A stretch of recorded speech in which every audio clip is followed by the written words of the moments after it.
ABCD، 4 خطوات تقدر تحل بيهم اي مشكله بتواجهها.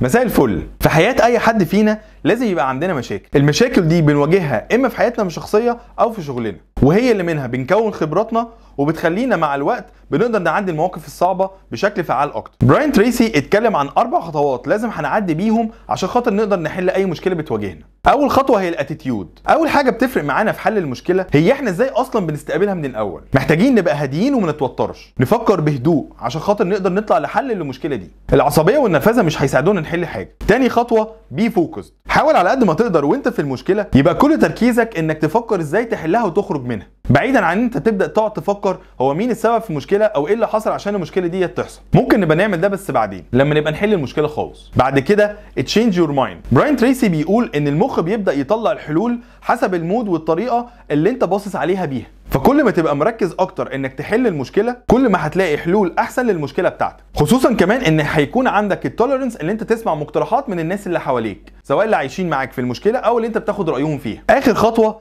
dealing effectively. كل ما هتبقى هادي اكتر، result oriented، مش فارق معاك خالص غير ان انت تحل المشكله اللي انت بتواجهها، كل ما ده هيساعدك ان انت تواجه المشكله بشكل افضل، وده مع الوقت هيخليك preferable problem solver عند مديرك او فريق العمل اللي انت بتشتغل معاه، لانك بتقدر تسمع وتستوعب المشاكل بشكل مريح للي حواليك، وكمان تقدر تفكر بعقلانيه وتاخد قرارك بهدوء. ونشوفكم الحلقه الجايه.